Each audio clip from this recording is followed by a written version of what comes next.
Daawwattoota keenya oolle oltanii bakkuma jirtan hundatti nageenya keenya ka'oonni irraa buqqee isin haadha qabu isin jenna. Oolmaya Oromiyaa ka guyyaa har'aan tanaatiin isinitti hima. Oolmaya Oromiyaa ka guyyaa har'aan tanaa keessatti magaalaan Dirree Dhawaadha. Dhawaataan maqaa afaan Somaaleetti jijjiiramaa jiraachuun isidha gabaafameetii jira. Kanarratti gabaasa gurra isin buufnu ni qabna. Itti aanaan komishinara Turizimii Oromiyaadha obbo Daawud Muumeedha. Guyyaa har'aan tanaa du'aan addunyaarraa boqochuun dhagahameetii jira. Kanarrattis gabaasa qabna. Itti aansee itti gaafatamaan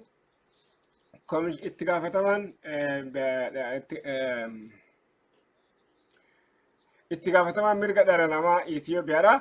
Guyyaa har'aan tanaa aangoorraa if buusee jiraachuu himateetii jira. Sababniinis mootummaanii fi akkasuma qaamonni nageenya dhiibbaa irratti oofanii wal qabate aangoorraa ka'uu ibseetii jira. Kanarrattis gabaasa qabna.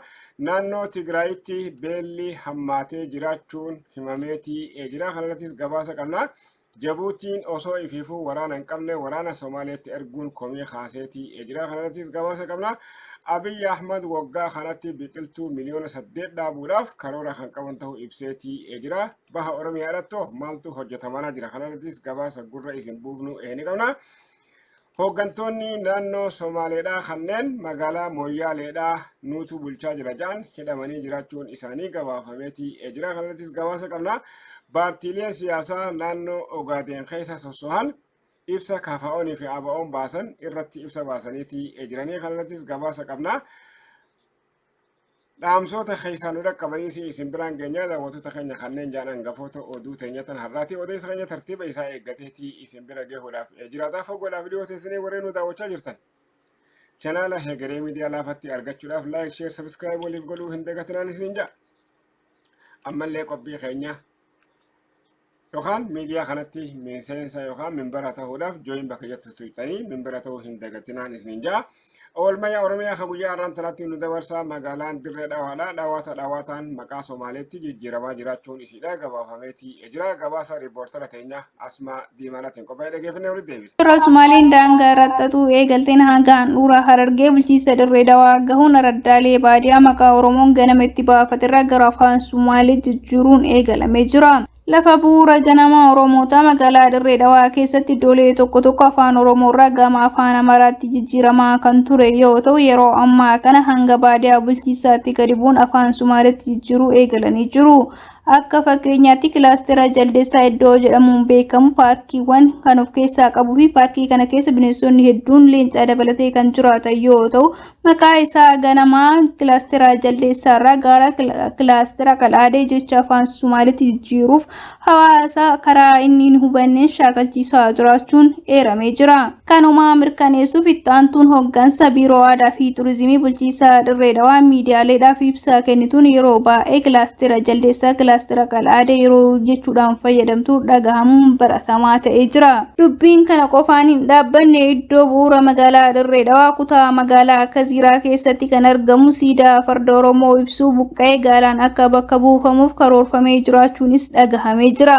Taatee kanaan kan wal qabatu torbeedharraa Dirree guyyaa wixataa darbeerraa eegaluun hanga jimaata boruutti kabajamu irratti agarsiisaaf gaalli akkaataa fe'umsa Somaaleetiin uffifamee yeroo kantiibaan bulchiinsa Dirree Dhawaa obbo Kadiir Jawaar yaabbatanii magaalaa keessa sosocho'anii fi agarsiisaaf dhiyaachuun isaa Egerees News Network irra gahee jira. Taateewwan torbeedharraa Dirree irratti mudachaa jiran keessa agarsiisa aadaawwan shubbisaawwan garaagaraa kan jiran yoo ta'u akkaataa nyaata aadaa agarsiisuuf hawaasni baadiyyaa Harargee irraa dhufanii kan agarsiisaa turan yoo ta'u magaalaa Dirree Dhawaa keessatti garuu agarsiistuu aadaa Oromoo kan taate wanti qophaa'e bal'inaan wanti mul'atu hin jiru. Kana qofa osoo hin taane uummanni Somaalee guyyaa sana irraa eegalee shubbisa aadaa isaanii magaalaa Dirree Dhawaa keessatti agarsiisaaf dhiyeessanii shubbisaa kan turan yoo ta'u baandiin guddaan iddoo aartii Oromoo irraa guddate jedhamuudhaan beekamu baandiin Arfan Qalloo osoo Dirree Dhawaa keessa jiru agarsiisa kanarratti osoo hin hirmaatiin hafuu isaas ibsameeti jira. Kana qofaan osoo hin dhaabbanne magaalaa Dirree Dhawaa achuma Kaziiraa keessatti kan argamu maasaraa mootummaa duraanii intala Amaaraa takkaaf hoteelaaf dabarfamee akka gurgurame ji'ootaan dura himamaa ture jira. Gurguramuu maasaraa mootummaa kana gabaasaa kan ture Roohaatii fi gochi kun seenaa dhaloota gurguruu irraa garaagarummaa hin hin qabu jechuudhaan gabaasa isaa keessatti ifoomseera. Biiroon Aadaa fi Turizimii bulchiinsa Dirree Dhawaa kanaan duras aadaa fi afaan Oromoo irratti iddoolee waltajjii irratti dhiibbaa uumaa turuu isaa kan himamu yoo ta'u, hooggansi amma bulchiinsa bulchaa jiru kun kan duraanii daran caalaa aadaa keenya irratti dhiibbaa uumaa jira. Aadaa olaantummaa Sumaalee mul'isuuf Dirree Dhawaa keessatti nama leellisuudha jechuun namni maqaan isaa akka hin eeramne gaafate tokko Hegeree miidiyaaf himee jira.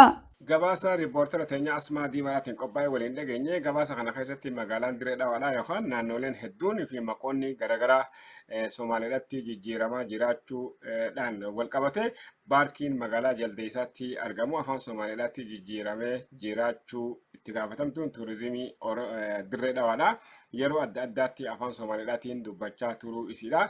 Gabaasa Hegeree miidiyaadhaaf qophaa'e kanarraa dhageenyeetii jirra. Bokadir Johar aadaa Somaaliidhaa yookaan gaala irratti fe'amee aadaa Somaaliidhaa beeksisaa turuu isaatis gabaasa kana keessatti dhageenyeetii jirra. Wallistootaa fi hawwisoo garaagaraa kan Dirree Dhawaadhaatti torbaan Somaaliidhaa kana leellisan keessatti wallistoonni afran qallootis kan hin hirmaatin ta'uunis himameetii jira. Aadaanii fi duudhaan Oromoodhaatis kan akka qooda waltajjii kanarraa hin fudhatin ta'uunis barameetii jira.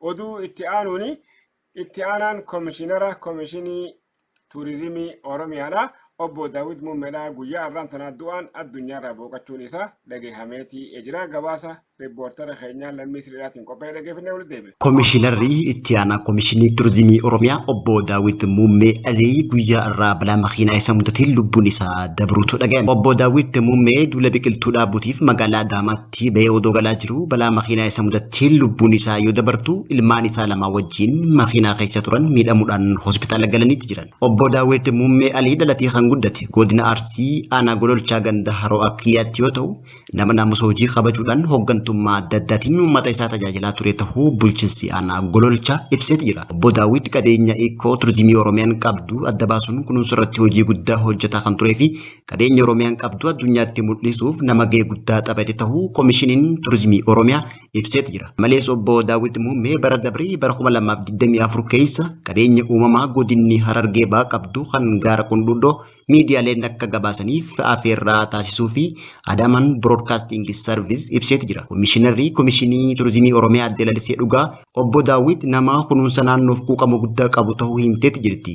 Itti aanaan komishinii tuurizimii Oromiyaa guyyaa irraa balaa makiinaatiin boqotan Obbo Daawit nama hojiitti amanuu fi biyyoota addunyaa 70 ol daawwachuudhaan aangawoota waliin mari'achaa turuu ibsuudhaan kanaan dura immoo daayireektara abbaa taayitaa kunuunsa bineensa bosonaa Itoophiyaa turuus komishinichi ibsa gaddaa baaseen ibseeti jira. Biyyattii balaa makiinaa mudatuun guyyaatti namoonni du'an 25 makiinaadhaan yoo ta'u 50 immoo sababa waraanaa akkasumas 25 sababoota garaagaraatiin ta'uu kanaan dura qorannoon ba'ee mul'isuun ni yaadatama. Obbo Daawit Muummeedhaa itti aanaa komishinara tuurizimii Oromiyaadhaa guyyaa har'aan tanaa biqiltuu dhaabee osoo gara mana isaa dubra isaa lama waliin gala deemu du'aan addunyaarraa boqoteetii jira. Walitti bu'iinsa yookaan balaa konkolaataa isa mudateeni duuti kun isa dhaqqabee dubri isaatiis mana haakimaatti yaalamaa jiraachuu isaa odeessa guyyaa har'aan tanaan dhaqqabeerraa odeeffanneetii jira. Obbo Daawit Muummeedhaa gaara Qundhuudhootti faradoo argamu dhaqee daawwachuudhaan akka gaarri Qundhuudhoo tuurizimiidhaaf banamu yookaan namoonni fedhii qaban akka dhaqanitti daawwatan nama godhe keessaa tokko ta'uun isaatis himameetii jira. Gabaasa itti aanuun itti gaafatamaan mirga namoomaa Itoophiyaadhaa hojii dhaabuu ibseetii jira. Sababni hojii dhaabeefis qaamonni mootummaatiif akkasuma qaamonni nageenyaa yeroo garaagaraatti akeekkachiisa itti kennuudhaan wal qabate hojii dhaabee jiraachuu isaa ibseetii jira. Gabaasa guutuu dhaggeeffannee walitti deebina. Daarektarri dhaabbataa jiddugala falmaa mirgoota namummaa Itoophiyaa akka turan Obbo Yaared Hayilamaariyaam sodaachisaa qaamolee nageenyaatiin irra gahaa jira jechuudhaan itti gaafatamummaa isaa gadhiisuu ibse. Obbo Yaared miidiyaalee biyya keessaatii fi biyya alaa irratti ibsisaan waa'ee qabiinsa mirga namummaa biyyattii kennan miidiyaaleen hawaasaa dhaamsi isaanii lammiileen biyyattii waa'ee mirga isaanii akka gaafatanii fi hubachiisaniif waa'ee sadarkaa qabiinsa mirga namummaa Itoophiyaas qe'een isaan dhiyeessan bulchiinsa amma jiru biratti gaarii kan hin taane ta'uu Obbo Yaared ibseeti jira. Ibsa karaa fuula miidiyaa hawaasaa isaatiin maxxanseen hagarratti qaamoleen nageenyaatiin sodaachisanii garaagaraan irra gahaa turus akkasumas bilbilaan irratti dhaadatamullee kana maratan dio hojii xiyyaa hojjetaatiin ture eja kanaafis walabummaan sochii hojjechuun rakkoo ta'uu waan hubadhee fi rakkoon fayyaas waan ragaa dhufeef dhaabbatichi bakka isaanii nama biraa akka buusu beeksiseeti jira.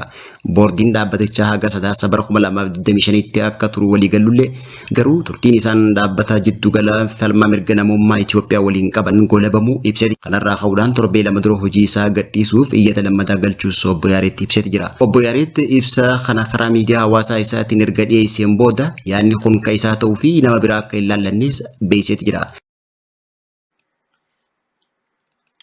Gabaasa riippoortara keenya lammii sirriidhaatiin qophaa'e waliin dhageenye obbo Yaareetti hojii gallakkisuu isaa ibsa fuula feesbuuka isaa irratti baaseen addeesseetii jira. Kanaan duras torbaan lameen dabran keessatti hooggantoonni lama hojii dhaabuu isaanii isin gabaasneetii turre. Qophiitti aanutti nu dabarsa. Qophiitti aanuuni lammiileen Itoophiyaadhaa yookaan lammiileen Oromoo Puntlaand keessa jiraatan lammiilee Itoophiyaadhaa yookaan lammiilee Oromoo Puntlaand keessa jiraachaa jiran irratti raafni yookaan komaandi poostiin labsamee jiraachuun himameetii jira.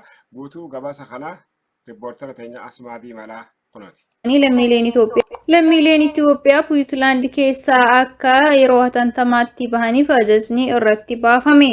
Biyya Somaaliyaa jala kan jirtu Puntlaand lammiilee Itoophiyaa dokumentii hin qabne biyyattii dhiisanii akka bahaniif labsii haaraa irratti labsitee jirti. Yeroo garaagaraa godaansamaaf kan saaxilamanii lammiileen Itoophiyaa biyyoota garaagaraa irra faca'anii jiraatu. Biyyoota lammiileen Itoophiyaa keessa jiraatan keessaa tokko kan taate Somaaliyaa kutaa Puntlaand yoo ta'u, lammiileen Somaaliyaa hedduun isaanii Itoophiyaa akka biyya isaanii lammaffaatti keessa jiraachuun isaanii baratamaa ta'aa dhufee jira. Haa ta'uutii malee bulchaan Puntlaand Abdullaahiidhaan ibsa kaleessa galgala baasanii lammiilee Itoophiyaa hundi kan dokumentii hin qabne daddafanii akka biyyattii gadi dhiisanii himuun qaamota gocha kana hin raawwanne irratti tarkaanfii akka fudhataniif Koloneel Habiib Goordii hoogganaa taasisuun filanii jiru. Koloneel Habiib guyyaa har'aa irraa eegalee lammiileen Itoophiyaa Somaaliyaa keessaa akka bahaniif koomaandi poostii fayyadamnaa jedhanii jiru. Pirezidaantichi lammiilee Itoophiyaa biyyattii gadhiisanii akka deeman kan murteessan yoo ta'u garuu lammiilee biyyoota biraa Somaaliyaa keessa jiraataniif carraa dokumentii isaanii akka galmeessaniifis dhaamsa dabarsanii jiru.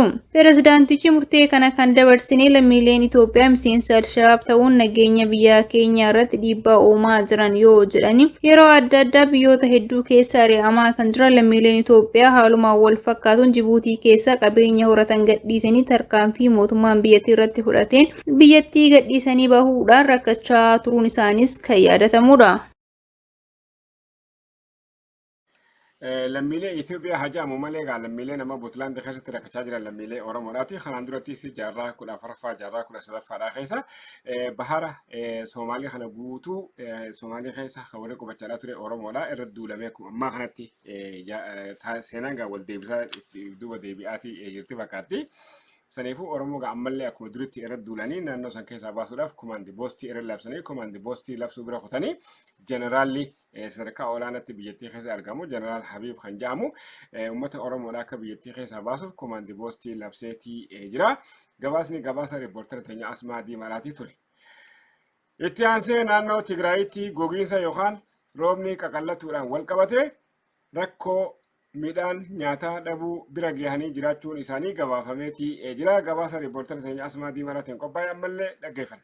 Qabaajiraa jedhame naannoo Tigraay iddoo Qollaa Xambee jedhamuun beekamu roobni dhabamuun wal qabatee hongee namaa fi beelladarra miidhaa geessisaa jiraachuun gabaafame. Aanaa Qollaa Xambee fi naannawa sanitti hanga ammaa roobni gannaa kan hin roobne yoo ta'u sababa kanaaf daa'immanii fi manguddootarra hongeedhaan wal qabatee miidhaan guddaan qaqqabaa jira jedhame. Akkasumas Itoophiyaa roobni bara kana iddoolee tokko tokko harroobuudhaan lolaa cimaa dhangalaasaa kan jiru yoo ta'u iddoolee biroo ammoo dhabamuu roobaatiin hawaasni sodaa cimaa keessa galanii jiru. Iddoolee hanqinni roobaa jiru irratti namni bishaan dhuguu dhabuu irraa kan ka'e hanga beellada waan sooru dhabu sanyii facaasee biqiluu dhabuun biyyee keessatti hafuu kan mul'atu yoo ta'u iddooleen kunniin naannoo Oromiyaa keessas kan jiran yoo ta'u baadiyaalee Dirree Dhawaa tokko tokko naannoo Harar baadiyaa keessaa qaxxaamuruun Harargee Bahaa irraa hanga Somaaliyaa fi kaaba biyyattii naannoo Tigraay fi kutaa Amaaraa gam tokko hongee miidhaa cimaa qaqqabsiisaa jiraachuu fi bifa kanaan yoo itti fufe hawaasa yaaddessee jiraachuun isaa himamee jira. Iddoolee hongeen bal'inaan itti mul'ataa jiruu fi gogiinsaa jiru keessaa tokko kan ta'e naannoo Tigraay keessatti hanga ammaa miidhaan olaanaan qaqqabuun kan himame yoo ta'u, dhabamuu roobaa kanaan wal qabatee daa'imman hedduun lubbuun isaanii sadarkaa darbuurra gahee jira jedhamee jira. Gama beelladaatiin saawwan 180, harreewwan 4,500 olii fi re'eewwan 13,000 fi hoolonni 15,000 ol lubbuun darbuu waajjirri diinagdee naannichaa beeksisee jira. Dabalataanis lafti hektaaraa 600 irratti sanyiin faca'ee dhabamuun roobaatiin wal qabatee achi buuteen isaa badee kan jedhame yoo ta'u, haaluma wal fakkaatuun baha Oromiyaa keessatti iddoolee tokko tokkotti dhabamuu roobaatiin wal qabatee sanyiiwwan faca'an ol deebuu dhabuusaa hawaasni himanii jiru. Gabaasa riippoortara teenya Asmaadii Malaatiin qophaa'e waliin dhageenye gabaasa kanaan hongeen naannoo Tigraayitti beelladaa hedduu galaafatee jiraachuudhaan walqabatee amma gara nama galaafachuudhaatti ceehee jiraachuu isaa gabaasa kanarraa dhageenyeetii jira. Gabaasa itti aanutti nu dabarsa Jibuutiin waraana ifeefuu hin qabne Soomaaliyaatti erguun komii kaaseetii jira. Gabaasa Muniiraa Takkaadhaatiin qophaa'e dhaggeeffannee walitti deebine.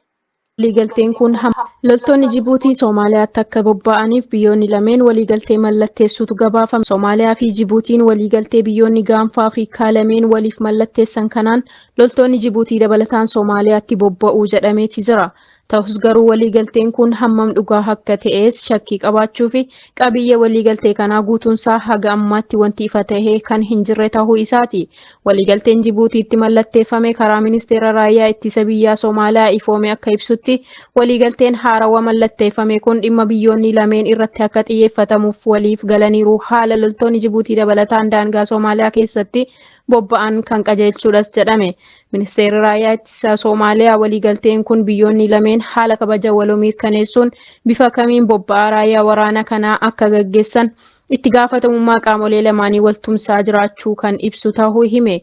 Waliigalticha karaa qondaalaa ittisa biyyaa Soomaaliyaatiin haa dubbatamu malee ibsi gama dubbii himaa mootummaa lameeniituu hin kennamne. Akka qeeqotni siyaasaa gaanfa Afrikaa tokko tokko jedhanitti waliigalteechi jedhame propaagandaa siyaasaa tolfamaadha jechuudhaan Jibuutii biyya ofii isheetu gargaarsa barbaadu tahuu akeekan. Gabaasa riippoortara teenya Muniiraa Takkaadhaatiin qophaa'e waliin dhageenye gabaasa kanaanis Somaaliyaa fi Jibuutiin waraana Jibuutiidhaa Somaaliyaatti erguu irratti waliif galan ja'amaadhaatii jira. Garuu immoo xiinxaltoonni gaanfa Afrikaadhaa keessa jiranitti Jibuutiin ififuu nama waraanaan isa cinaa dhaabbatuu barbaaddi akkamitti waraana Somaaliyaatti ergiti jechuudhaan qeeqaadhaatii jiranii. Abiy Ahmad waggaa kanatti biqiltuu miliyoona 8 dhaabuudhaaf karoora baafatanii jiraachuu himeetii jira. Haa dhaggeeffannu. Biqiltuu miliyoona 700 dhaabuuni. Kan jalqabaatti seenaa haaraati. Isaa ol immoo bara kana gara biliyoona 8 oli kan dhaabnu akka waliigalaa karoorri keenya biliyoona 50 ture waggaa 8 keessatti. Waggaa tokko dursine waggaa torbatti immoo biliyoona 48 ol dhaabaa jirra jechuudha. Kun milkii guddaadha, milkaa'ina guddaadha. Uummanni keenya kanaan gammaduu qaba. Biqiltuu dhaabuun bu'aansaa faayidaansaa maali ka jedhu uummata keenyatti himuu barbaachisan hin beeka waan ta'eef aadaa isaatii, seenaa isaatii, bu'aa isaa hin beeka. Kan dhaabaa jirru nyaata, kan dhaabaa jirru bokkaadha, bishaan dhaabaa jirra, kan dhaabaa jirru qabbana. Ijoollee keenyaaf waa hundadha kun. Bakka biqiltuun gahaan jirretti jiruuf jireenya uummata keenya maal akka fakkaatu hin beenna. Uummanni keenya qe'eesarraa akka buqqa'e hin beenna. Bakka biqiltuun gahaa jirutti immoo nyaanni jiraate qe'eesaatti biyya isaatti akka utubbatee dhaabbachaa jirus hin beenna waan ta'eef uummata keenyaaf biqiltuu dhaabuun kana si fayyada jechuun barbaachisaa miti. Garuu dhaabuu qabna, hojjechuu qabna. Kun immoo bu'aa kaleessa arganne caala uummata keenya bu'aa haaraa buusaa akka deemu uumaa shakkiin qabu. Fakkeenyaaf bunni garmalee guddachaa jira. Amma shaayii garmalee biqiltuu dhaabaa jirra. Wanta akkasii kun guddachaa bal'achaa kan yoo deemu nyaata keenyaaf duwwaa osoo hin taane gurgurree galii irraa arganna. Qabbanadha, bokkaa arganna, nyaata irraa arganna, biyya bareechaa faayidaan isaa baay'ee waan ta'eef. Kanamma dhageenya kun Dr. Abiy Ahmad guyyaa har'aan tanaa biqiltuu dhaabuu irratti bobba'anii bara kana keessa biqiltuu miliyoona 8 dhaabuudhaaf karoorfatanii jiraachuu Abiy Ahmad addeesseetii jira. Kanaan bunni hedduunii fi akkasuma shaayilleen dhaabbachaa jiraachuu Abiy Ahmed addeesseetii jira. Akka immoo xiinxaltoonni yookaan warri dhimma bosonaatii wajjin dalagaan isaanii wal qabatu akka himaadhaa jiranitti muka biyya teenya keessatti beekamu muka biyya teenya keessatti beekamu muka akka ejersaa muka akka gaantiraadhaa muka akka dhaddachaa muka akka waddeessaa mukoota biyya teenya keessatti beekaman. Kanneen sila dhaabuun baay'atee gaariidha. Muka keessattuu lafa bosonaa adda addaa muka biyya faranjiirraa dhufe dhaabuudhaatu baay'ata waan ta'eef muka biyya teenya keessatti beekamu biyya teenya malee biyya biroo biyyoota biraa hin jirre muka akka ejersaa fa'aa dhaabuun sila gaariidha jechuudhaan dubbataadhaatii jiranii. Harargee bahattis muka dhaabuun itti fufeetii jira. Guyyaa har'aan tanaa jechuun akka godina Harargee bahatti biqiltuu ashaaraa magariisaa guyyaa tokkotti aanota 14 keessatti biqiltuu miliyoona 17 ol dhaabuudhaaf karoorfame biqiltuun miliyoona 19 fi 900 kan dhaabamee jiru ta'uu godinni Harargee bahaa addeesseetii jira.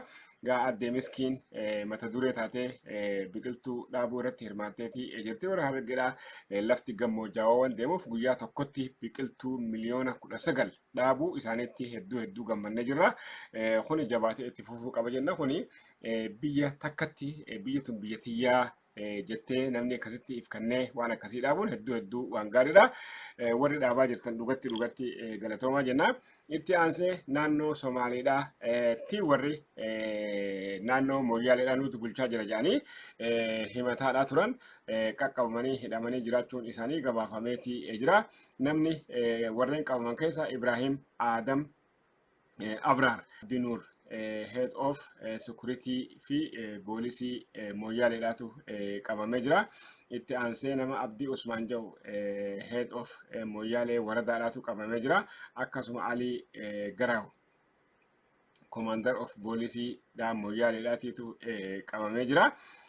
Saniif qabamanii gaajarri kun hidhaa jiranii akkamitti qabamanii hidhamanii waan beeknu hin qabnu garuu dhaabbata jijjigaa online jedhuutu maxxansee isaan waabeeffachuudhaan gabaasa kana isin biraan geenye. Itti aansee paartiileen siyaasaa Somaaleedhaa 5 warreen jijjiga keessa sosso'an ibsa KFO'nii fi akkasuma addi bilisummaa Oromoo baasee irratti ibsa baasanii ibsoota addi bilisummaa Oromootii fi KFO'n baasee kana balaaleffataniitii jiranii.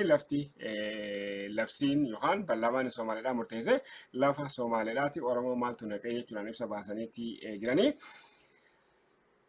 Gara dhumaa dhufnee jirraa dhaamsoota keessaan nu gahan obbo Gammadaa Suutee haalli ati odeeffannoo itti dhiheessitu addaa xiinxalaa fi odeeffannoo akkasumas muuxannoo qabdu itti dabaltee akka itti dhiheessitu kun hedduu na hawwataa.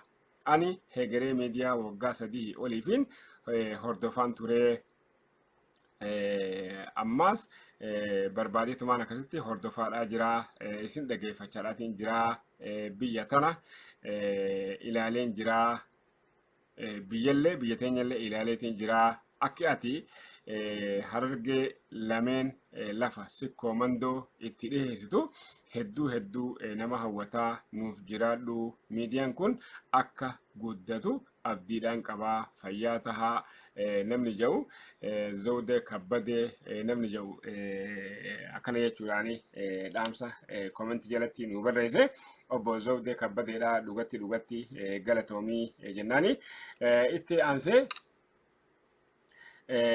namni koomentii jalatti gabaasa nuun dhaqqabe kun akka jedhutti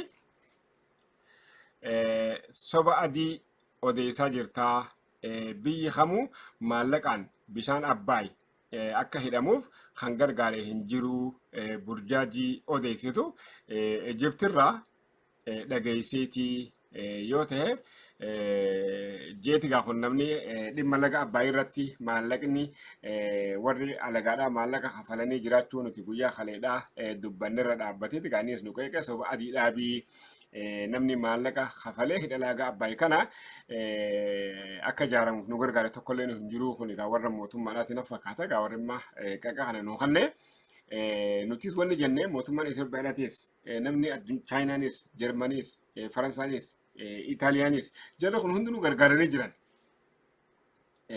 Xaaliyaanis gargaartee jirti. Sharikaan hidha laga Abbaay kana ijaarte Saaliin jedhaniin kaampaanii Xaaliyaaniidhaatu laga Abbaay kana ijaare. Jaarraa jiraasi isiidha. jaarti kontiraatii fudhatte isiidha.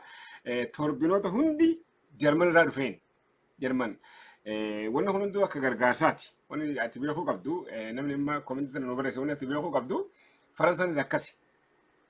Yani keebaloonni hedduun biyya Faransaarraa dhufanii kan Xaliyaanirraa dhufee kan Jarmanirraa dhufee kan ammoo irra hedduun biyya Chaayinaadhaati.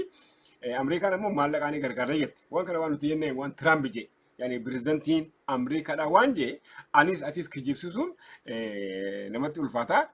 Saniifuu pirezidantiin Ameerikaan akkanuma lafa ka'een jiru. Yani ministeera faayinaansii biyyattiidhaa waabeeffachuudhaani waan kana dubbata. Saniifuu kun akkasumatti yoo fudhannee gaariidha jechuu barbaadeeti. Gammadaa Suutee miidiyaan Oromoo akka kan kee kanatti odoo lama sadii nuuf tahe sila hedduu gaariidha jechuu namni Yaasiin Diiboo jedhu hawwii isaa nu himetii jira. Dhugatti egaa Yaasiin galatoomiin ja'anii miidiyaaleen Oromoodhaa hedduudhaatu jira.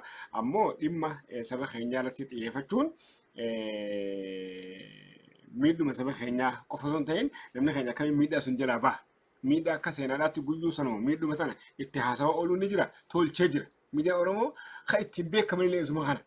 Miidhaa Minilik irraa qabee hamma ammaa Oromoon keessa jiru miidhuma kana himaa ooluu osoo hin ta'in miidhaa jirtu sun akka seenaatti itti himnee uummanni baree jira. Xiqqaallee irraa sana ni beeka. Minilik akkamitti Arsiidhaatti bobbahee Oromoo nama 10,000 achitti fixe. Akkamitti Harargeetti bobbahee nama 115 fixe Harargeedhaatti. Kun hundinuu akka seenaadhaatti himamee jira. Wanni akkasii kan nuti hin deebine akka fakkeenyaatti wanni nuti lafa keenya jira. Wanti lafa keenya maali? Arraan tana Arsiin akka Arsiidhaatti Minilikiimi abbaan abbaa isaa osoo achirraa deebi'ee Arsiidhaan weerara jee arraan tana Arsiin bakka weeraramuu hin dandeenye geessee jirti. Barnootaanis diinagdeedhaanis waraana biyyattiitti seentee akkasa keessa jirti. Saniifuu arraan tana Arsii ija hamtuun achi ilaaluun akka hin danda'amne Arsiin if gootee jirti. Yani nuti achitti deemuu qabnaa. Achitti deemuu qabnaa. Yani guyyuu nama miidhamu, nama ajjeefamu, nama beelaan du'u, nama wallaalaan ta'uun kun rabbiin isin wallaalaa taha, warra beelaan du'u taha, warra hoggoyyuu nama wadheessu taha, jeesa rabbiin nu uumne. Rabbiin nu uumne abadan. Ilma namaa godhee nu uume, sammuu nu godhee, harka nu godhee, ija nu godhee, aqlee nu godhee, akkuma namaatti nu uume. Kun ni agartanii akkuma namaa jirraami, waan nama ramaa ni adda.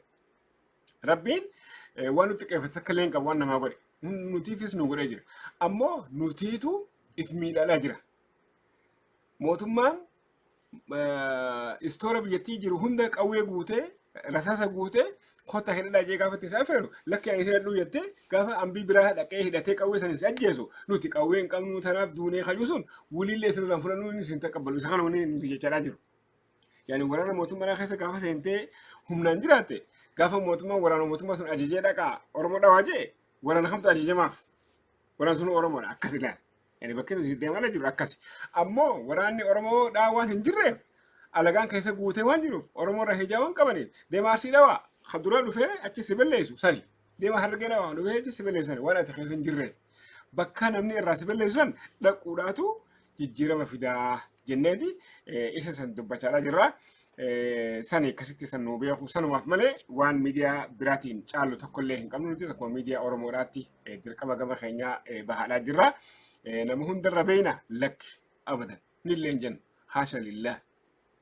Wanti jennu garuu xiyyeeffannaa nama hunda ol laachaan jirra uummata keenyaaf kan afaan guuttannee jennu. Nama keenyaaf xiyyeeffannaa nuti laachaadhaa jirru hunda oli. Yani uummanni keenya fakkiidhaaf Harargeetti ajjeefamee, Arsiitti ajjeefamee, Baaleetti ajjeefamee yani du'uma guyyaa rabbi haasawadha yoo oolle namni isaan ajjeefamuuf hin uumamee. Yani hangas if amansiisee jira. Ani ajjeefamuuf hin uumamee. Ani qawwee hidhachuu namni akka nus hin jiru anis hidhachuu hin danda'u. Yani waan jiru namni if amansiisee jira. Lakki ati hidhachuu ni dandeessa. Namaas fira dhulkuu ni dandeessa. Barattee bakka namaatis gahuu ni dandeessa. Biyyaas bulchuu ni dandeessa. Namaas hoogganuu ni dandeessa. Jennee nama keenya mooraalii uumaadhaafii jira. Ammoo inni daldala keessatti argamee yani qubsumaan demogiraafiidhaan jijjiiramni argamaa jiru. Waan xiyyeeffannaa nuti nama keenya irra gooneef uummanni keenya sun dhagahee jijjiirama guddaa dhufaadhaa jira. Garuu Oromoon nama isaaniif yoo tokkollee hin qabdu. Yani immoo bahaa Oromiyaadhaa yoo reete hooggana tokko arraan tana. asitti ergannee yookaan wallagatti erginee yookaan wallatti erginee obboleeyyiin keenya waliin deemaa haasa'e jennu tokko hin qabnu tokko. Abbaa gadaa fayyana abbaa gadaa hojjetaa mootummaadha. Yani saniif waan akkasii kun uummata keenya irraa dhaabbachuu qabaa nuti uummata keenyaaf sagaluma taa'aa jirra malee uummata keenya irra waa beeynee miti akkasii nuuf badhaa jechuudhaan barbaada. Daawwattoota keenya egaa kanumaanii gara dhumaa dhufnee jirra. Dhimma intarneetaan wal qabatee haalli nu mudachaa jiru dhugatti haala hamaadha. Waan duratti xiyyeeffatame fakkaata. Saniifuu nuuf okkalchaadhaan jechuu barbaada. Nagaan nuti qophii kana qopheessee qindeessee kan isin biraan ga'e gammadaa suuteedhaati.